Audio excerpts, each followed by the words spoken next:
Selamat pagi, Shalom Bapak Ibu Saudara sekalian, dimanapun Bapak Ibu semuanya berada, yang mengikuti ibadah pada pagi hari ini, baik lewat saluran YouTube maupun lewat radio. Saya sekali lagi ucapkan selamat pagi, selamat beribadah, dan saya ingin sapa dari banyak tempat, dari banyak kota dan bahkan beberapa negara, ada dari Makassar, ada dari Balikpapan, ada dari Riau yang mengikuti akan ibadah ini, baik lewat YouTube maupun lewat radio. Dan juga ada yang dari Mentawai, ada yang dari Timika, dari Sorong, Manokwari, Papua dan sekitarnya. Kemudian bahkan ada yang dari Singapura, ada dari Malaysia, bahkan saya juga cukup terkejut ternyata ada yang dari Washington, dari Amerika, yang setiap kali kita beribadah itu mengikuti akan siaran ini. Kemudian dari Brunei Darussalam, dari Vietnam, dari Medan, dari Gorontalo, dari Kabanjai, dari Lubuk Linggau, dari Palu, dari Tomohon, dari Surabaya, Kediri, Malang, Madiun, kemudian juga yang tadi saya sempat lihat dari Palangkaraya dan sebagainya. Sekali lagi saya ingin menyambut Bapak Ibu semua saudara yang baik yang di Jogja, jemaat yang ada di Jogja maupun yang ada di seluruh Indonesia, bahkan dari beberapa negara. Saya percaya seperti firman yang tadi pagi saya sempat sharekan lewat grup-grup yang ada, di dalam Efesus pasal yang ketiga ayat yang ke-20. Sebelum kita memulai melanjutkannya, saya ingin memberikan dorongan, memberikan semangat kepada Bapak Ibu sekalian. Ada di dalam Efesus pasal yang ketiga ayat yang ke-20, sebuah ayat yang saya sangat suka. Efesus pasal yang ketiga ayat yang ke-20 dikatakan begini, bagi dialah, bagi Tuhanlah, yang dapat melakukan jauh lebih banyak daripada yang kita doakan atau pikirkan. Seperti yang ternyata dari kuasa yang bekerja di dalam kita. Hari-hari ini saya terus mengembangkan akan kapasitas iman dan kapasitas pengharapan saya sendiri. Dan saya berharap Bapak Ibu dan Saudara semuanya juga melakukan hal yang sama. Di tengah semua keterbatasan ini kalau kita perhatikan akan firman Tuhan, bagi Tuhanlah yang sanggup melakukan, yang dapat melakukan jauh lebih banyak daripada yang kita bisa doakan dan kita pikirkan. Seperti yang ternyata dari kuasa Dia yang bekerja di dalam kita. Bapak Ibu dan Saudara, janganlah kita merasa begini, oh ini ibadah hanya lewat streaming, hanya lewat YouTube, hanya lewat radio, dan kita hanya bisa lewat HP yang kecil atau bahkan yang kita bisa dengar suaranya. Lalu kita secara tidak sadar, lalu kita membatasi kuasa Tuhan yang bekerja. Lalu kita katakan begini, kalau kita bisa berkumpul, beribadah bersama-sama di dalam sebuah gedung, nah itu baru kerasa, hadirat Tuhan itu terasa, baru jamahan Tuhan terasa, baru kuasa Tuhan itu terasa. Memang kita sedang ada di dalam pembatasan, semua di dalam keterbatasan. Tapi saya percaya kuasa Tuhan itu tidak terbatas dan kuasa Tuhan itu tidak dibatasi oleh ruang dan waktu. Firman-Nya mengatakan bahwa Dia sanggup bekerja dan Dia dapat bekerja melebihi bahkan semua yang kita doakan dan bisa kita pikirkan. Kita berpikir bahwa dengan adanya hanya sekedar kita ibadah streaming dan kita ibadah lewat radio, lalu kita berpikir bahwa semuanya terbatas. Tidak bisa terjadi terobosan, tidak bisa terjadi mujizat, tidak bisa terjadi jamahan, tidak bisa terjadi kesembuhan dan sebagainya. Yang kita pikirkan mungkin seperti itu. Tapi saya ingin mendorong supaya Bapak, Ibu dan semua saudara untuk mengembangkan akan kapasitas iman kita, mengembangkan akan pengharapan kita, mengembangkan akan keyakinan kita bahwa Tuhan bahkan sanggup bekerja melebihi dari yang kita bisa pikirkan. Kalau manusia berpikir semua sedang terbatas, semua sedang terbatas. Tuhan akan melakukan yang tanpa batas. Bukankah firman-Nya mengatakan Dia yang memberikan roh yang tidak terbatas kepada setiap kita. Jadi saya berharap meskipun kita mengikuti ibadah ini lewat apapun, di dalam semua keterbatasan kita secara manusia, tapi jangan batasi roh Tuhan bekerja. Jangan batasi Roh Kudus bekerja. Jangan batasi kuasanya bekerja. Saya terus berdoa meskipun lewat streaming, pemulihan tetap terjadi, mujizat tetap terjadi, pemeliharaan Tuhan tetap terjadi, bahkan terobosan-terobosan tetap terjadi dan terus terjadi. Justru pada situasi ini, dalam keterbatasan ini, kita harus percaya seperti firman yang dikatakan Tuhan kepada Paulus. Justru dalam keadaan terbataslah kuasaku, kuasa Tuhan itu menjadi nyata. Jadi apa yang ingin saya sarankan pada Bapak Ibu sekalian? Meskipun semuanya serba terbatas, tapi yakinlah bahwa kuasa Tuhan itu tidak terbatas. Kita tidak tahu kapan kita bisa berkumpul secara langsung untuk beribadah dalam satu gedung. Kita berharap akan secepatnya berlalu. Tapi saya katakan tidak harus menunggu kita bisa beribadah bersama-sama baru kita bisa merasakan segala sesuatu yang daripada Tuhan. Jangan menunggu terlalu lama. Justru pada masa-masa seperti inilah kita harus terus berharap kepada Tuhan. Dan percaya dan percaya dan percaya dan percaya. Bahwa Dia sanggup melakukan jauh lebih besar, jauh lebih kuat, jauh lebih tidak terbatas dibandingkan apa yang bisa dilakukan dan bahkan apa yang bisa dibatasi oleh manusia. Bapak Presiden sudah mengatakan begini, kita harus bergerak kembali, kita harus move on kembali. Beliau katakan bahwa kita harus berdamai dengan COVID-19, bukan berarti berdamai itu lalu ya sudah lalu kita berdamai, lalu kita kena virus itu bukan, kita terpapar virus itu bukan. Tetaplah kita harus menjaga kesehatan, tetaplah kita harus menjaga jarak, tetaplah kita harus melakukan semua protokol kesehatan. Tapi bahkan Bapak Presiden pun mengatakan kita harus segera beraktivitas kembali. Semuanya harus bergerak kembali, semua harus diurus kembali. Hal yang sama terjadi di dunia ini, di dalam alam roh pun juga harus terjadi. Kalau pada awal-awal COVID-19 ini mungkin kita merasa tertekan, mungkin kita merasa terintimidasi. Saya mau katakan ini waktunya untuk kita melepaskan semua ketakutan, kita lepaskan semua intimidasi, ini waktunya kita lepaskan semua ketidakpercayaan dan kita mulai terus percaya bahwa kuasa Tuhan tidak terpengaruh dan tidak bisa dibatasi dengan keadaan yang ada. Dan saya berdoa justru hari-hari ini kuasa Tuhan akan semakin nyata. Campur tangan Tuhan akan semakin nyata. Terobosan dalam keuangan akan semakin nyata. Terobosan dalam pekerjaan akan semakin nyata.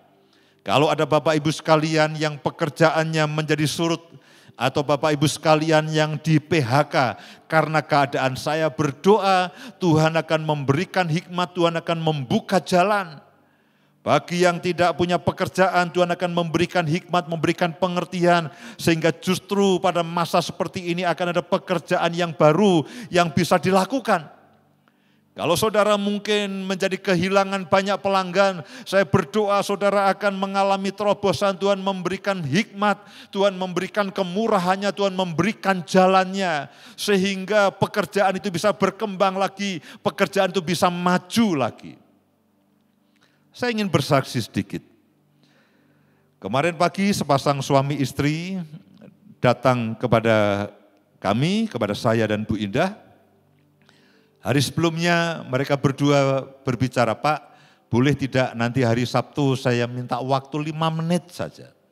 Saya masih minta waktu 5 menit saja untuk saya bertemu. Lalu saya katakan oke, silahkan datang, kita bertemu, saya kasih jam 9:30 pagi. Lalu suami istri ini datang. Tidak jadi 5 menit saudaraku, hampir setengah jam. Tidak jadi 5 menit. Lalu dia ceritakan begini. Dia katakan, Pak, saya ingin bersaksi, saya tidak tahan. Saya ingin bersaksi, saya tidak tahan. Saya pikir pada situasi seperti ini, lalu ada orang ketemu dengan pendeta, orang ketemu dengan gembala, dia akan katakan, Pak tolong doakan saya, hidup saya terpuruk, keuangan saya habis, pekerjaan saya berantakan, tolong doakan saya. Saya pikir akan seperti itu. Tapi yang terjadi adalah dia dengan sangat semangat, dia dengan sangat bergelora, Pak saya mau bersaksi, saya tidak tahan, saya harus ketemu dengan Bapak Ibu. Saya mau saksikan justru pada masa-masa COVID ini, pada masa-masa pandemi ini. Entah bagaimana Tuhan itu membuka semua pintu-pintu berkat. Yang pertama dia ceritakan, dulu pernah ada orang yang pinjam uang. Uang saya ada di situ dan setelah sekian tahun saya coba hubungi, saya coba tagih, itu tidak pernah dibayar. Tiba-tiba justru pada masa seperti ini saya dapat akan WA dan dia katakan aku akan bayar semua uang yang harus aku bayarkan kepadamu. Dia punya pekerjaan, dia mensuplai beberapa toko, beberapa supermarket dan sebagainya. Tidak banyak. Bapak ibu suami istri ini sederhana. Karena setiap kali mereka hanya naik sepeda motor, mereka mengantar semua barang juga naik sepeda motor saudaraku. Lalu dia mereka cerita ajaib Pak. Saya pikir dengan situasi seperti ini, lalu semuanya akan sepi dan saya akan bangkrut. Dia cerita, saya perhatikan, saya dengarkan, saya perhatikan, saya dengarkan. Saya ingin tahu, lalu bagaimana dengan pekerjaanmu? Maju atau mundur, berkembang atau justru menyusut? Lalu sang suami katakan, Pak, Bapak boleh percaya, boleh tidak, ini pekerjaan saya itu naik 3-4 kali lipat. Ya ceritakan seperti saya katakan, oh, puji Tuhan. Awalnya saya berpikir bahwa suami istri akan datang, akan mengeluh, akan menceritakan masalahnya dan minta untuk didoakan. Dan ketika terus bercerita masih ada banyak pintu-pintu berkat yang dia sampaikan kepada kami. Dan alih-alih Bapak ini saya kuatkan dengan doa, dengan kesaksiannya. Justru itu menguatkan kami. Justru itu menguatkan kami dan saya ingin sampaikan kepada Bapak Ibu dan semua saudara dimanapun Bapak Ibu dan saudara dimanapun berada. Janganlah iman dan pengharapan kita menyusut. Saya dengar banyak kesaksian bahwa justru lewat situasi inilah semuanya menjadi membaik. Semuanya mengalami terobosan. Memang kalau kita perhatikan di dalam Yesaya pasal yang ke-60 ayat yang kedua. Ketika kekelaman dan kegelapan itu menutupi bangsa-bangsa dan menutupi dunia ini. Justru kemuliaan Tuhan itu menjadi nyata. Setiap kali saya membaca akan ayat-ayat yang ada di dalam Yesaya mengenai kemuliaan Sion yang akan datang. Memang dikatakan bahwa kegelapan dan kekelaman itu menutupi bangsa-bangsa. Itu akan menjadi background dari kemuliaan Tuhan.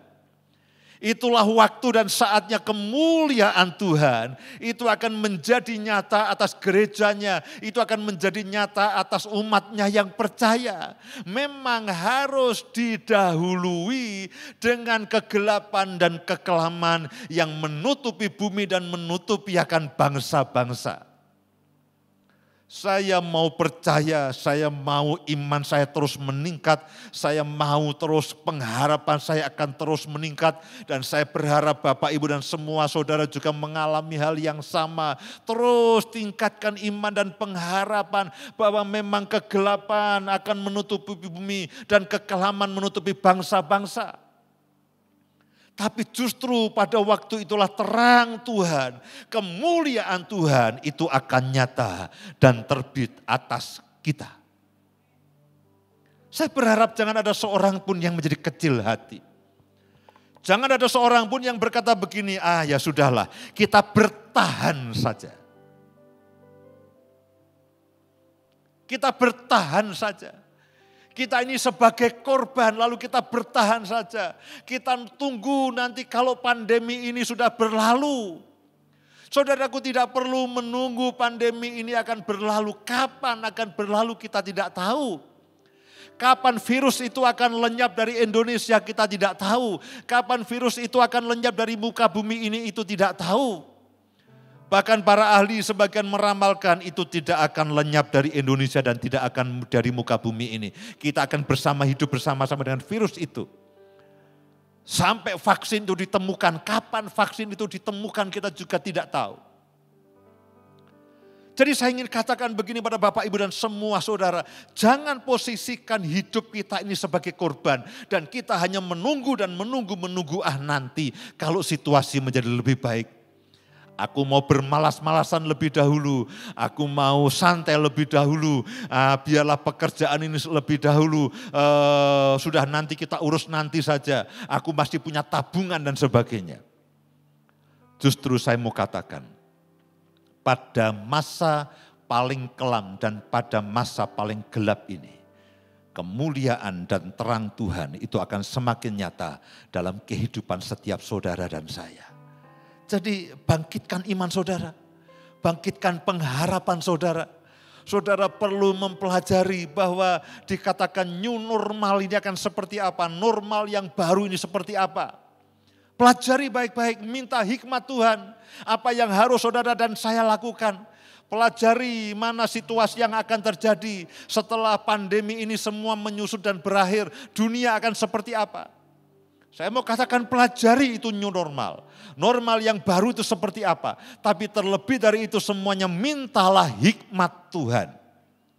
Bagaimana Bapak, Ibu dan semua saudara itu bisa melalui akan situasi ini. Bahkan bukan hanya sekedar melalui. Keluar sebagai pemenang. Bahkan lebih dari pemenang. Karena memang kegelapan dan kekelaman itu harus mendahului kemuliaan dan terang Tuhan yang akan semakin nyata dan semakin terang dalam kehidupan saudara dan saya.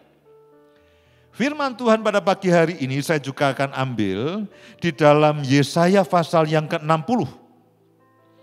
Di dalam Yesaya pasal yang ke-60. Ayat-ayat yang setiap kali kita baca. Ketika minggu lalu saya membaca dan mendeklarasikan bersama-sama dengan saudara dan saya, ada satu kata-kata yang tiba-tiba muncul. Dan ketika saya berdoa untuk firman Tuhan pada pagi hari, Tuhan ingatkan, perhatikan satu kata itu. Yang justru setiap kali kamu ucapkan dan entah sudah berapa belas dan berapa puluh kali kamu ucapkan. Mari lihat sama-sama di dalam Yesaya pasal yang ke-60 ayat yang ke-21 dan ayat yang ke-22. Yesaya pasal yang ke-60 ayat yang ke-21 dan ke-22. Pendudukmu semuanya orang-orang benar. Ini janji Tuhan untuk Sion, untuk gerejanya, untuk saudara dan saya. Pendudukmu semuanya orang-orang benar. Mereka memiliki negeri untuk selama-lamanya. Mereka sebagai cangkokan yang kutanam atau yang Tuhan tanam sendiri. Untuk memperlihatkan akan keagunganku. Saya ulangi pada bagian yang terakhir dari ayat yang ke-21. Mereka, siapa itu penduduk? Siapa itu umat Tuhan, gereja Tuhan. Dikatakan bahwa mereka gereja Tuhan, saudara dan saya itu sebagai cangkokan. Sebagai sebuah bibit tanaman yang Tuhan tanam sendiri. Untuk memperlihatkan keagungan Tuhan. Ini adalah janji Tuhan untuk saudara dan saya. Saudara dan saya sebagai satu bibit, satu cangkokan yang Tuhan tanam sendiri dengan satu tujuan untuk memperlihatkan akan keagungan Tuhan. Jadi saudara dan saya itu seperti bibit tanaman, seperti cangkokan Tuhan. Yang Tuhan tanam sendiri, lalu bibit itu atau tanaman itu harus memperlihatkan akan keagungan Tuhan. Ayat yang ke-22, yang paling kecil. Acap kali bibit itu kecil sekali, cangkokan itu kecil sekali. Akan menjadi kaum yang besar. Dan yang paling lemah akan menjadi bangsa yang kuat. Aku, Tuhan, akan melaksanakannya dengan segera pada waktunya. Ketika saya beberapa hari memperhatikan akan dua ayat, saya katakan Tuhan ini ayat ajaib. Tuhan tidak membiarkan saudara dan saya sebagai orang percaya. Lalu di tengah-tengah situasi ini saudara dibiarkan terlantar, itu tidak.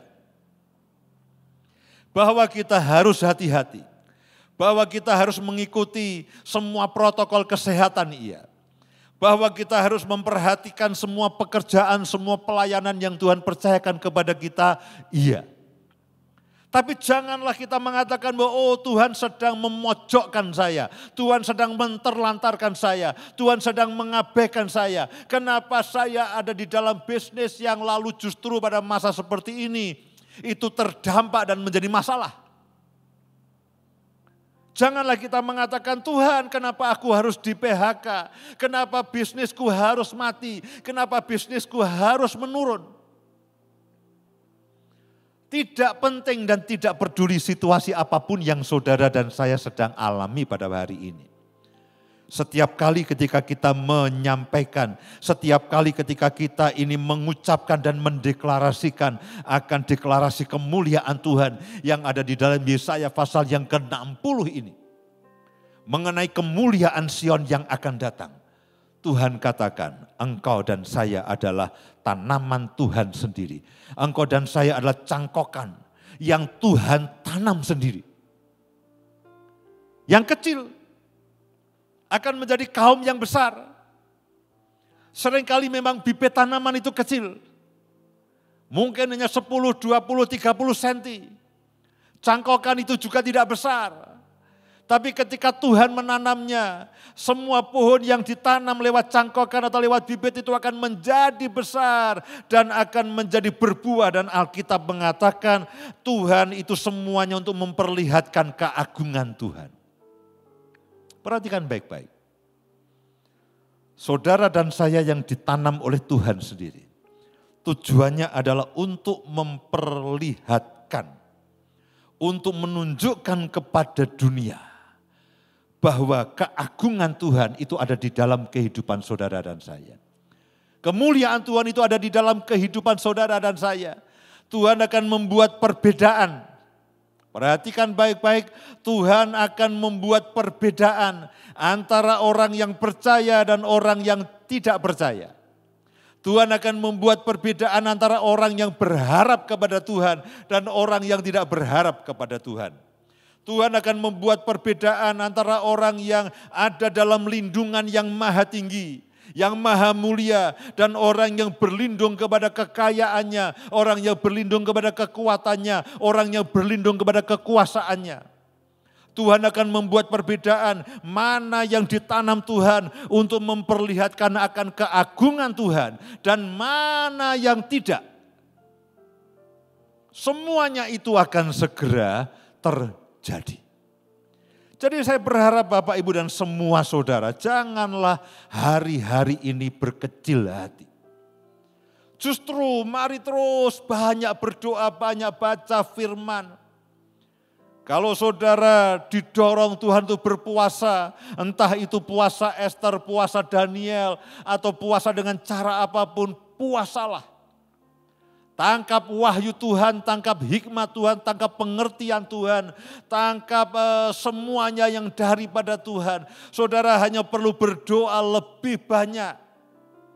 Saudara perlu membaca firman lebih banyak. Saudara perlu menjaga akan suhu dari iman saudara, temperatur dari iman dan pengharapan saudara.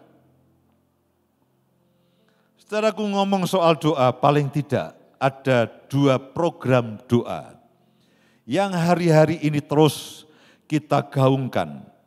Saudara bisa berdoa sendiri di rumah pada saat teduh saudara sendiri. Tapi kita jemaat, kita juga punya program doa. Yang pertama itu disebut dengan PSBB. Doa pemulihan sepenuhnya bangsa-bangsa. Disiarkan lewat YouTube, disiarkan lewat radio. Doa ini memang lebih banyak untuk pemulihan bangsa-bangsa. Saudaraku, saya percaya bahwa hari-hari ini itu tuaian besar itu sedang menguning. Perhatikan baik-baik. Bahwa tuaian besar itu sedang menguning. Dan perkara yang sedang terjadi ini akan terus disambung dengan sebuah revival, dengan sebuah kegerakan yang besar yang daripada Tuhan. Karena itulah, paling tidak sehari kita 4 kali berdoa bersama-sama. Jam 6 pagi, jam 9 pagi, jam 12 siang. Kemudian ada jam 3 sore, kadang-kadang jam 3 sore, kadang-kadang jam 6 sore. Tapi setiap hari itu akan berlangsung secara 4 kali. Saya mendorong saudara, kalau saudara bisa mengikuti, ikutilah. Bersama-sama sepakat. Ada pujian penyembahan, ada deklarasi firman, ada berdoa untuk bangsa, untuk negara, untuk pemulihan, untuk revival, untuk kegerakan, untuk tuaian jiwa-jiwa. Pemulihan sepenuhnya untuk bangsa-bangsa. Dan memang PSBB ini akan lebih banyak berdoa untuk pemulihan gereja, pemulihan bangsa-bangsa, juga pemulihan akan anak-anak Tuhan. Karena kita percaya, justru pada hari-hari ini, itu kemuliaan, keagungan, sinar kemuliaan Tuhan, itu akan semakin nyata dalam kehidupan saudara dan saya. Berdoa, berdoa, berdoa, berdoa. Biar saudara makin ditanam, makin dalam, makin berakar, makin kuat di dalam Tuhan. Lalu yang kedua itu ada program doa yang lainnya. Ini saya sebut dengan berjaga dan berdoa 24 jam. Setiap jemaat kita ambil waktu-waktu doa seorang 1 jam. Di jam itu saudara bisa berdoa, tapi jam ini akan terus berputar. Sembari saya mengingatkan kembali kepada Bapak Ibu semua saudara yang sudah mengisi akan jam-jam doa, mari berdoa kembali. Berdoa untuk pemulihan keluarga, berdoa untuk pemulihan pekerjaan, berdoa untuk pemulihan keuangan, berdoa untuk pemulihan bangsa dan negara. Berdoa, berjaga dan berdoa 24 jam bersyafaat bagi bangsa Indonesia. 2 doa ini saya mendorong saudara untuk ambil bagian selain saudara mungkin punya saat teduh pribadi dan sebagainya. Saudara bisa membaca firman Tuhan dan sebagainya.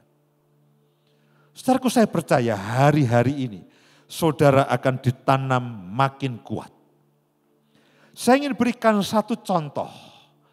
Orang yang dicangkokkan Tuhan di dalam sebuah pergerakan. Mari lihat sama-sama di dalam Kejadian pasal yang ke-12.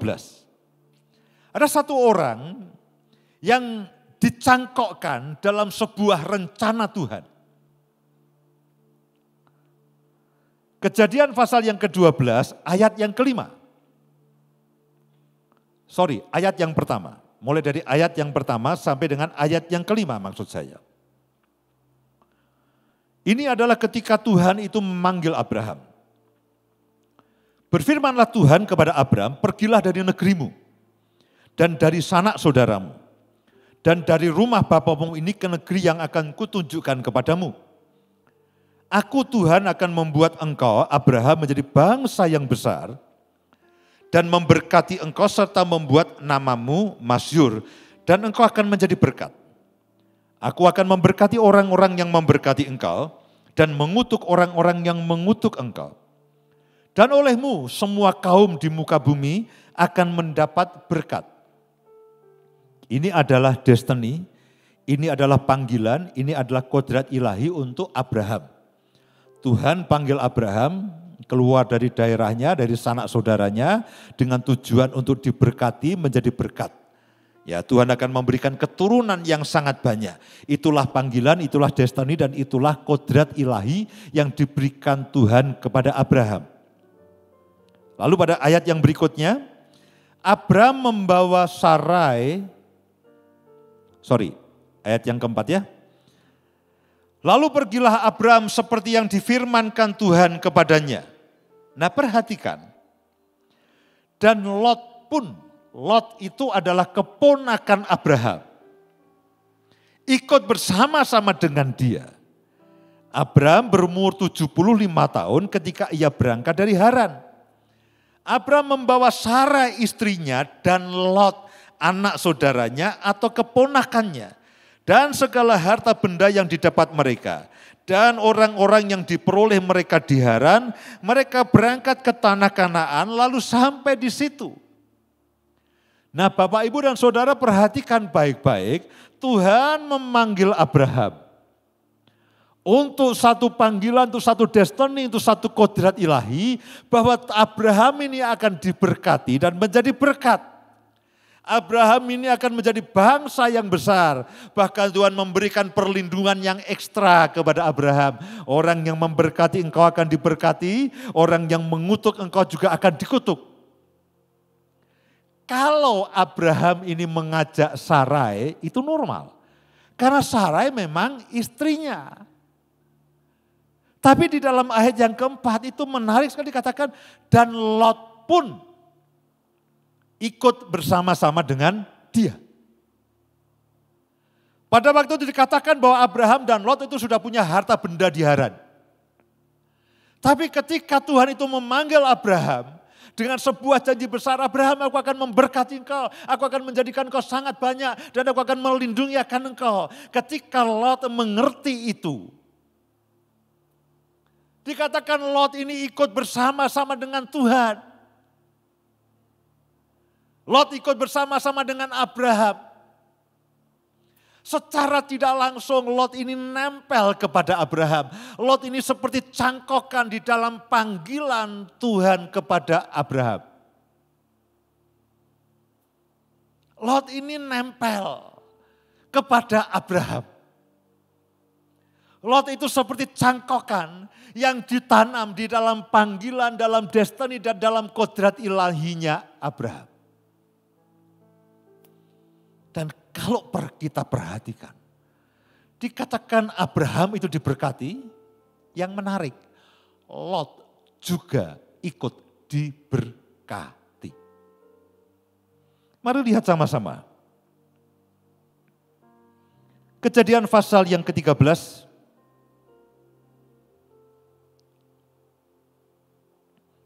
ayat yang kelima. Kejadian pasal yang ke-13 ayat yang kelima. Juga Lot.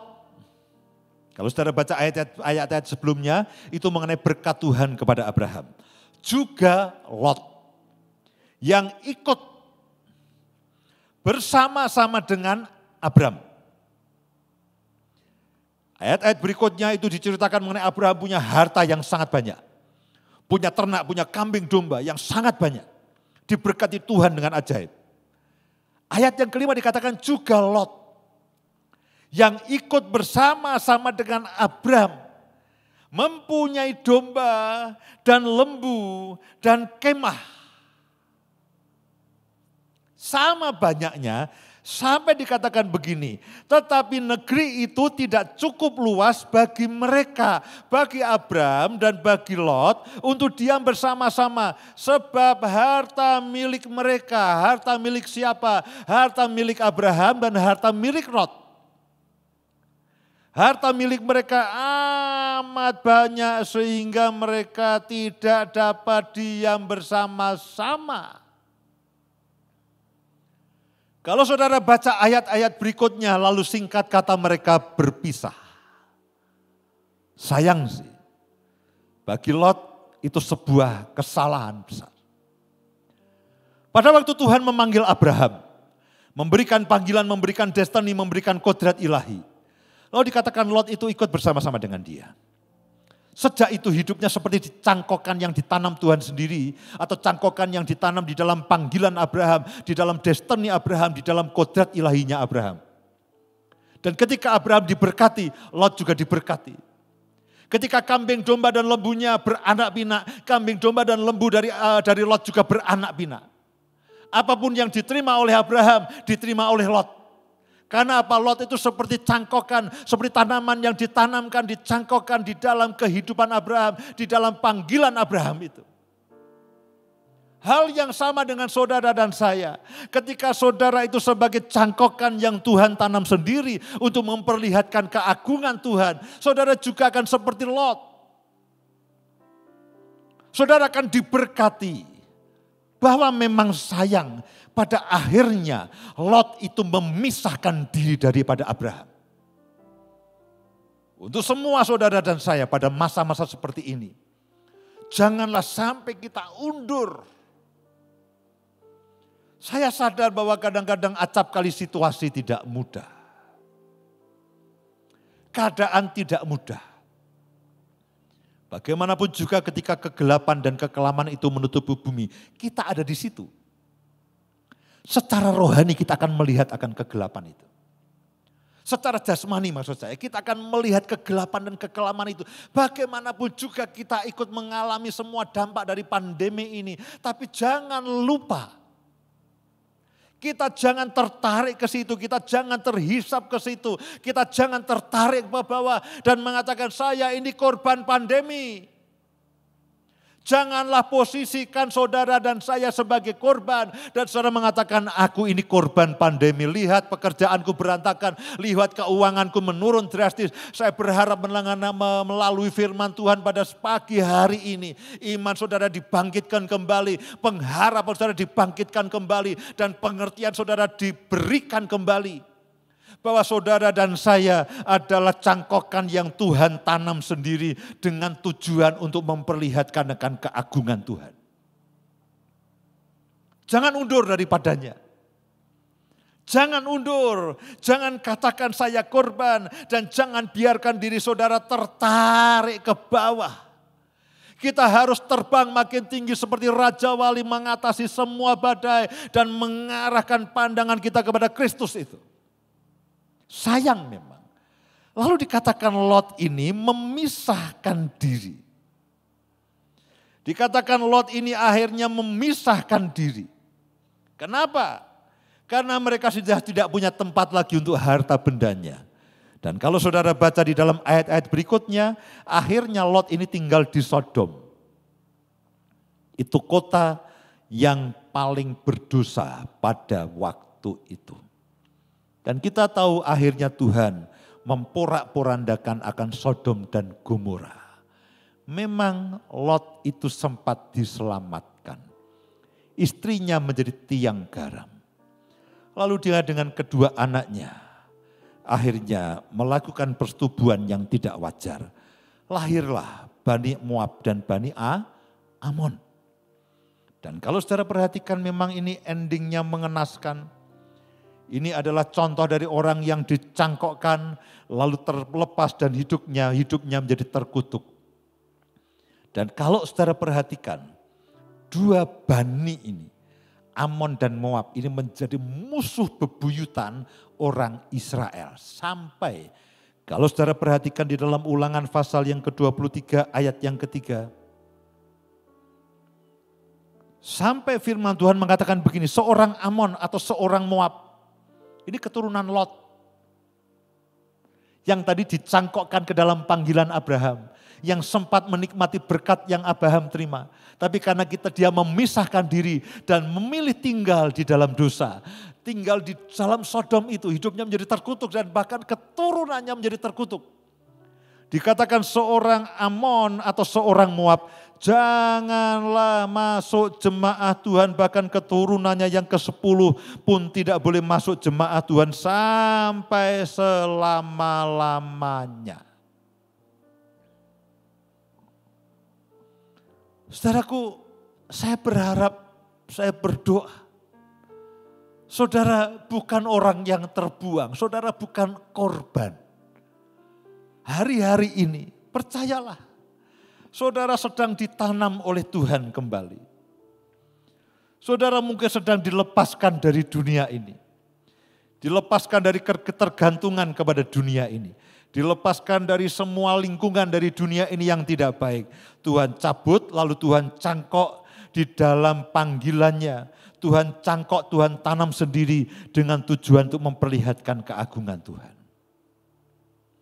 Saya ingin tunjukkan contoh yang lain.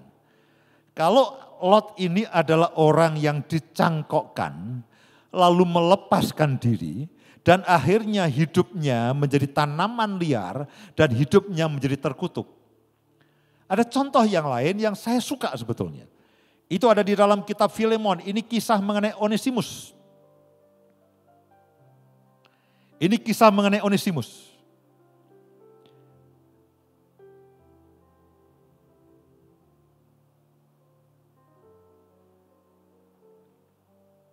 Dalam kitab Filemon, kalau saudara perhatikan, ini ada surat dari Paulus kepada sahabatnya, yaitu kepada Filemon. Dan kalau saudara perhatikan baik-baik, surat ini berbicara mengenai Onesimus. Mari lihat sama-sama di dalam ayat yang ke-8 mulai. Filemon pasal yang pertama ayat yang ke-8, karena itu sekalipun di dalam Kristus aku mempunyai kebebasan penuh untuk memerintahkan kepadamu apa yang harus engkau lakukan, tetapi mengingat kasihmu itu lebih baik aku memintanya daripadamu.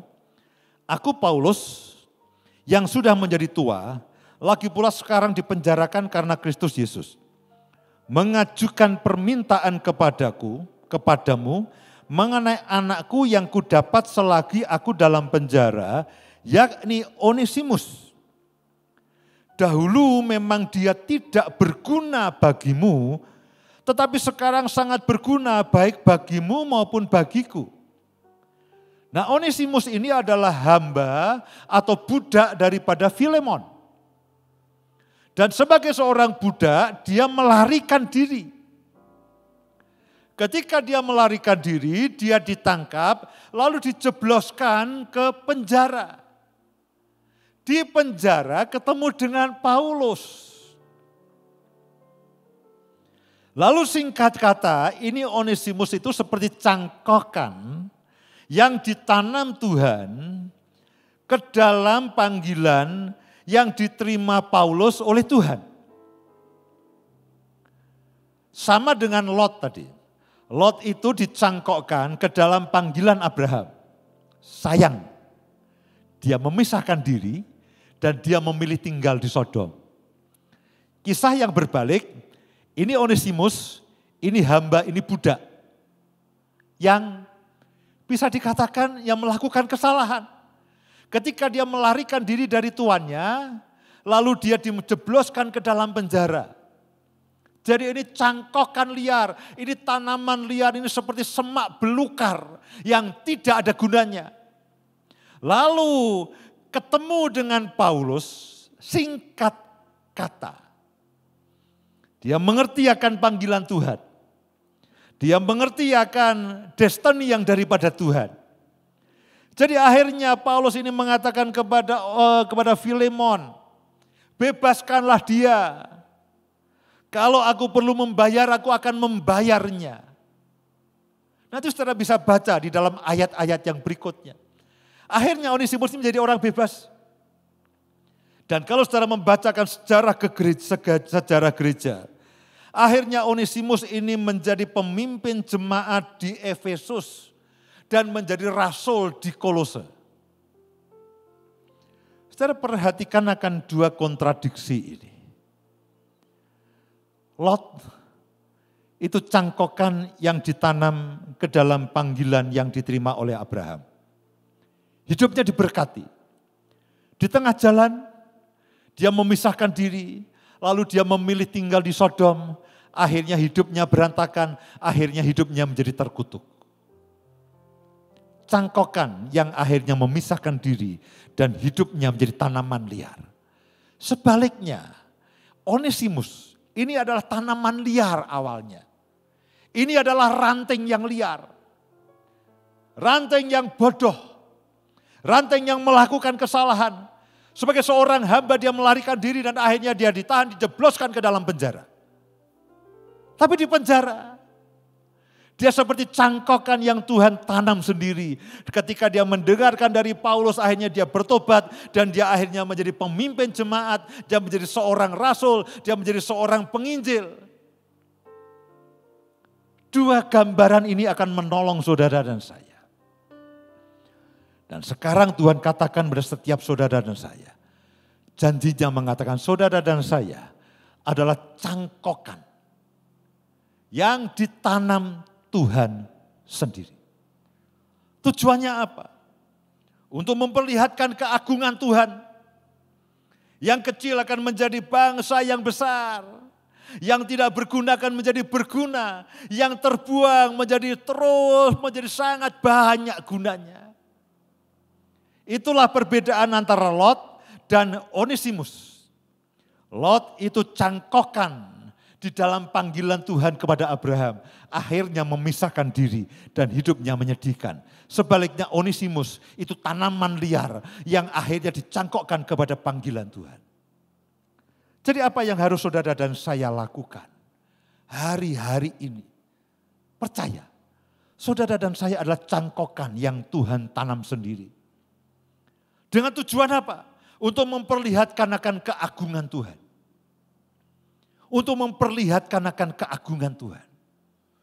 Perdalamlah akar rohanimu. Dengan lebih banyak berdoa. Dengan lebih banyak membaca firman Tuhan. Dengan lebih banyak terus mendeklarasikan firman Tuhan dan percaya. Urus kembali pekerjaan saudara. Kalau saudara sudah kehilangan pekerjaan, berdoa minta hikmat Tuhan. Supaya Tuhan singkapkan satu pekerjaan yang baru. Urus kembali pelayanan saudara. Kalau pelayanan saudara berantakan pada hari ini, berdoa untuk Tuhan menemukan satu pelayanan yang baru. Tapi intinya adalah saudara dan saya adalah cangkokan yang ditanam Tuhan sendiri untuk memperlihatkan akan keagungan Tuhan. Di penghujung dari khotbah ini saya mau ajak saudara semuanya bangkit berdiri. Kita akan sama-sama ucapkan deklarasi kemuliaan Tuhan terlebih dahulu. Kita akan sama-sama ucapkan deklarasi kemuliaan Tuhan terlebih dahulu.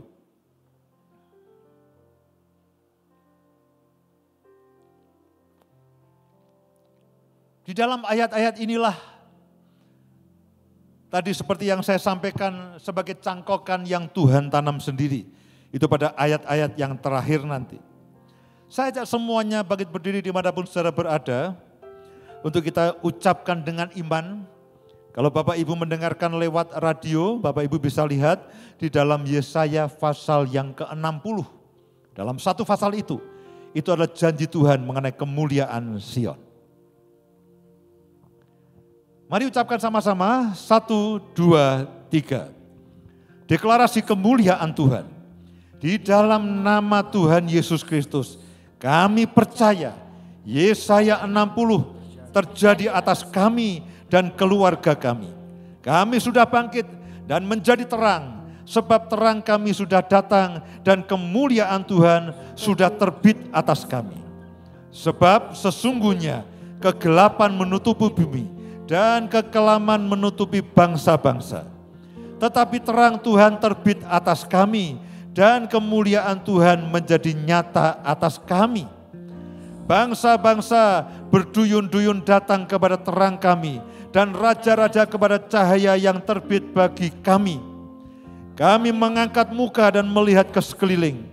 Mereka semua datang berhimpun kepada kami. Anak-anak kami laki-laki datang dari jauh dan anak-anak kami perempuan digendong. Pada waktu ini kami heran melihat dan berseri-seri. Kami tercengang dan berbesar hati. Sebab kelimpahan dari seberang laut sedang beralih kepada kami. Dan kekayaan bangsa-bangsa sedang datang kepada kami. Sejumlah besar unta sedang menutupi daerah kami. Unta-unta muda dari Midian dan Eva. Mereka semua sedang datang dari Seba. Sedang membawa emas dan kemenyan. Serta memberitakan perbuatan masyhur Tuhan. Segala kambing domba Kedar sedang berhimpun kepada kami. Domba-domba jantan Nebaiot tersedia untuk ibadah kami. Semuanya sedang dipersembahkan di atas mezbah Tuhan sebagai korban yang berkenan kepada Tuhan. Dan Tuhan sedang menyemarakkan rumah keagungan Tuhan. Siapakah mereka ini yang melayang seperti awan dan seperti burung merpati ke pintu kandangnya? Kamilah orangnya. Sungguh Tuhan Yesuslah yang dinanti-nantikan pulau-pulau yang jauh. Kapal-kapal Tarsis berlayar di depan untuk membawa anak-anak kami, anak laki dari jauh, perak dan emasnya dibawa serta untuk nama Tuhan Allah kami. Dan oleh karena Yang Maha Kudus Allah Israel, sebab Tuhan mengagungkan kami. Orang-orang asing sedang membangun tembok kami, dan raja-raja mereka sedang melayani kami. Sebab dalam murkanya Tuhan telah menghajar kami, namun Tuhan telah berkenan untuk mengasihani kami. Pintu-pintu gerbang kami sedang terbuka senantiasa, baik siang maupun malam, tidak akan tertutup, supaya orang dapat membawa kekayaan bangsa-bangsa kepada kami, sedang raja-raja mereka ikut digiring sebagai tawanan. Sungguh bangsa dan kerajaan yang tidak mau mengabdi kepada kami sedang lenyap. Bangsa-bangsa itu dirusak binasakan. Kemuliaan Libanon yaitu pohon sanobar, pohon berangan dan pohon cemara sedang dibawa bersama-sama kepada kami untuk mempersemarak tempat bait kudus Tuhan. Sebab Tuhan sedang memuliakan tempat kakinya berjejak. Anak-anak orang-orang yang menindas kami datang kepada kami dan tunduk. Dan semua orang yang menista kami sujud menyembah telapak kaki kami. Mereka menyebutkan kami kota Tuhan Sion, milik Yang Maha Kudus Allah Israel. Sebagai ganti keadaan kami dahulu ketika kami ditinggalkan, dibenci dan tidak disinggahi seorang pun.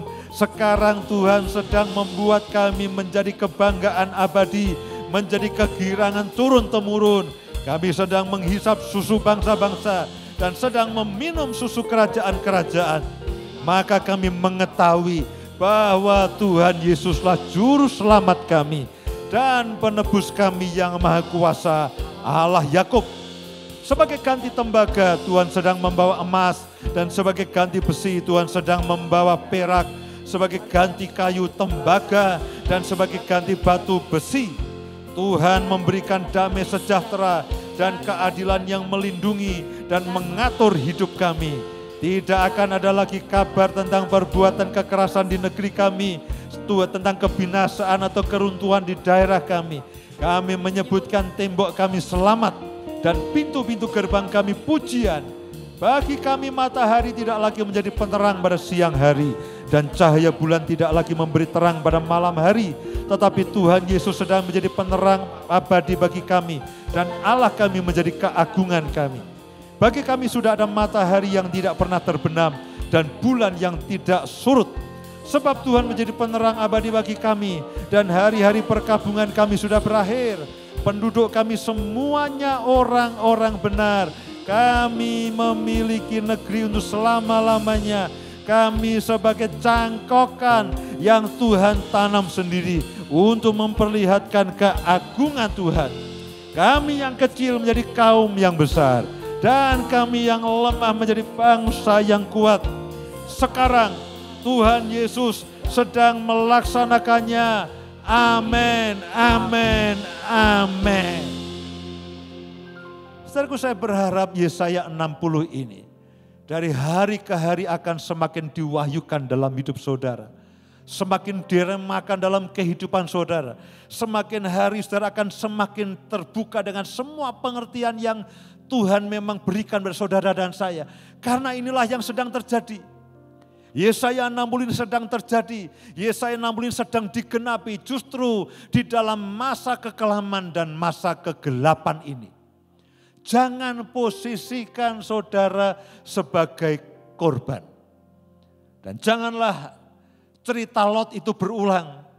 Dulu ini orang aktif, orang percaya kepada Tuhan. Tapi ketika masalah terjadi, ketika keadaan menjadi sulit, akhirnya orang ini undur daripada Tuhan.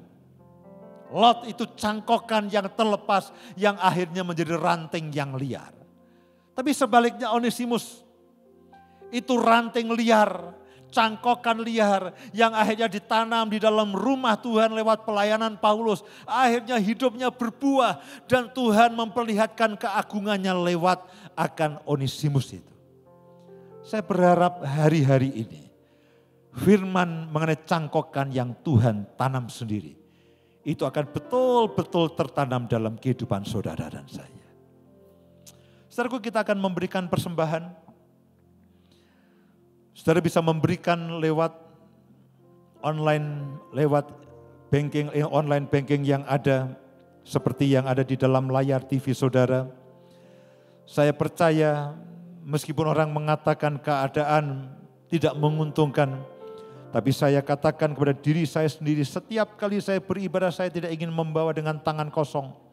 Saya katakan, Tuhan, apapun yang terjadi, saya ingin membawa terus persembahan-Mu kepadamu. Bahkan saya percaya Tuhan akan membuka tingkap-tingkap langit sehingga berkat-Nya itu akan terus makin melimpah. Bukankah Dia yang memberikan roti untuk kita makan dan memberikan benih untuk kita tabur? Saudara yang tidak bisa memberikan persembahan secara langsung, saudara bisa memberikan secara lewat online banking atau lewat semua aplikasi-aplikasi untuk transfer uang dan sebagainya. Mari siapkan hati kita untuk kita bersama-sama berdoa. Seperti firman-Mu Tuhan, setiap kali kami datang kepadamu, kami tidak akan datang dengan tangan kosong. Kami akan membawa persembahan kami membawakan perpuluhan kami mau membawa persembahan syukur kami. Bahkan kami akan membawa persembahan untuk misi, untuk saling 91 Tuhan, kami mau bawa dengan hati yang penuh dengan syukur. Engkau yang menyediakan bagi kami roti untuk kami makan dan benih untuk kami tabur. Dan bahkan pada masa-masa seperti ini, berkat-Mu semakin melimpah. Sehingga persembahan yang kami bawa kepadamu juga Tuhan, akan semakin berlipat kali ganda. Karena ini hari-hari Engkau sedang mengagungkan tempat kakimu berjejak. Engkau sedang memuliakan, Engkau membuat semarak akan rumah keagungan-Mu. Terima kasih Tuhan, terima kasih. Dalam nama Tuhan Yesus kami berdoa. Amin.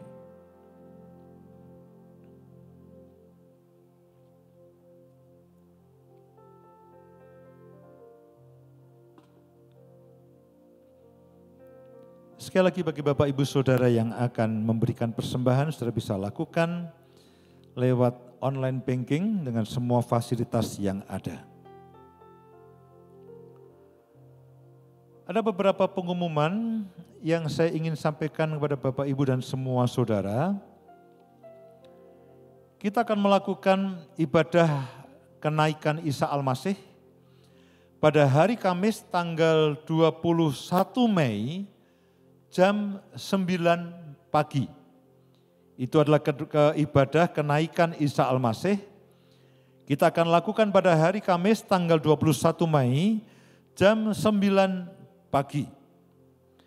Kemudian saya ingin sampaikan lagi, ini yang terus kita lakukan, yaitu sebagai gereja Tuhan kita akan terus lakukan saling 91. Apa itu saling 91 kalau Bapak Ibu belum pernah mengerti?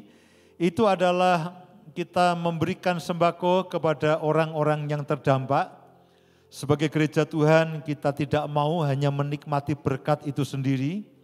Setiap kali saya katakan yang disebut dengan saling 91 ini, pada waktu Tuhan itu dikelilingi oleh orang banyak, Tuhan katakan beri mereka makan, beri mereka makan, beri mereka makan. Mereka sudah tidak makan berhari-hari, nanti mereka pingsan. Itu pada waktu Tuhan membuat mujizat memberi makan 4.000 orang.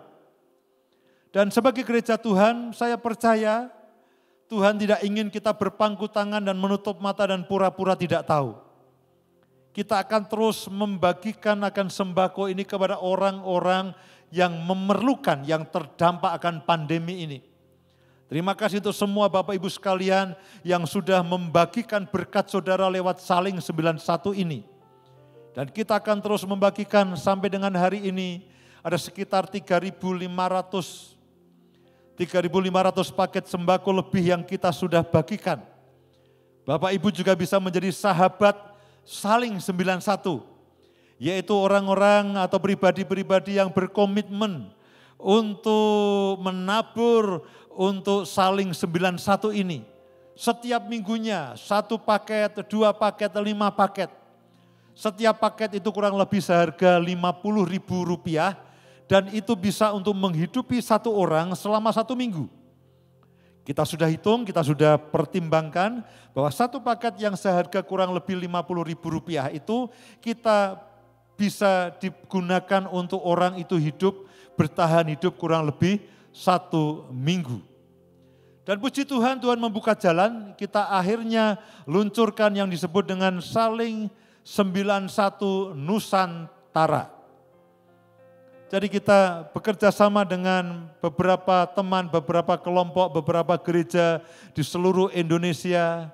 Ada yang dari Pekanbaru Riau, ada yang dari Bengkulu, ada di daerah-daerah yang lainnya, di Sorong dan sebagainya. Dan bersama-sama dengan mereka, kita menolong mereka juga untuk membagikan akan paket sembako ini. Saya berharap kita akan bisa terus luaskan. Ada Saling 91, ada Sahabat Saling 91, ada Saling 91 Nusantara. Sebagai gereja Tuhan saya percaya, kita diberkati untuk menjadi berkat. Dan justru pada situasi-situasi seperti inilah, itu kita berdoa supaya itu terjadi. Tuhan memberikan roti untuk kita makan, dan Tuhan juga memberikan benih untuk kita bisa taburkan. Baik, sebelum selesai kita akan sama-sama sekali lagi bangkit berdiri, kita akan deklarasikan deklarasi perlindungan Tuhan. Deklarasi perlindungan Tuhan sebelum kita semuanya selesai.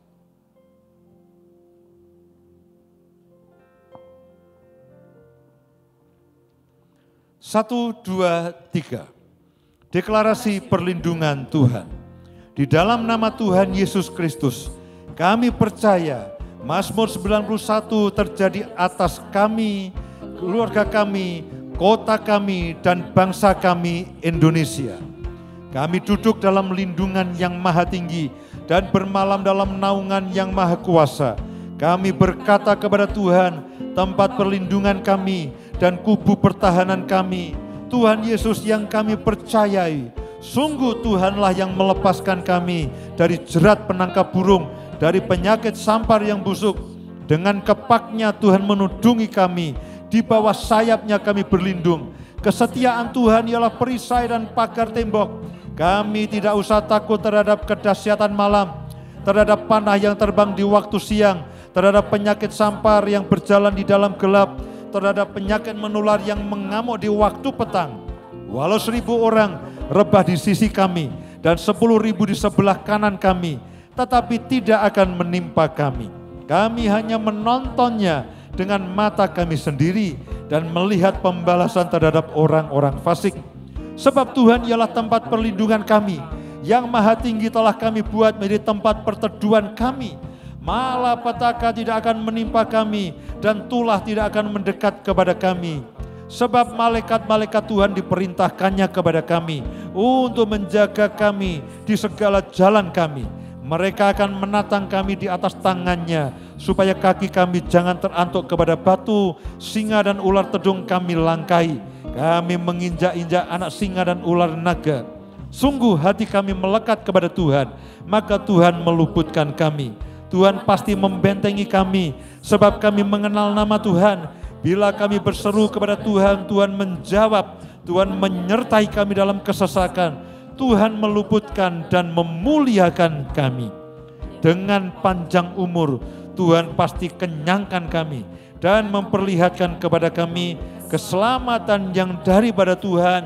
Amin, amin, amin. Mari kita angkat kedua tangan kita dan kita akan terima berkat Tuhan. Kami bersyukur untuk firman-Mu pada pagi hari ini. Hamba berdoa untuk setiap anak-anak-Mu. Bahkan kalau ada anak-anak-Mu yang baru pada pagi hari ini mendengarkan firman-Mu. Bahkan kalau ada yang baru pertama kali ini mereka mendengarkan akan firman kebenaran-Mu.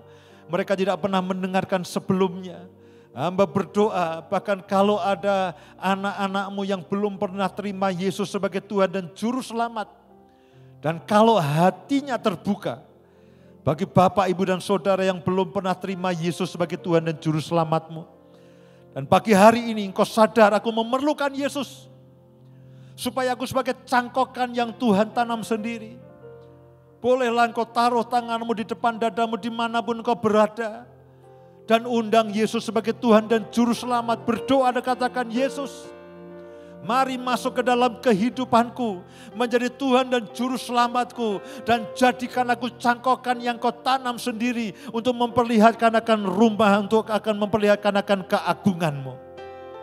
Terima kasih Tuhan untuk anak-anak-Mu. Yang baru pertama kali mereka menerima Engkau sebagai Tuhan dan Juru Selamat. Dimanapun Engkau berada.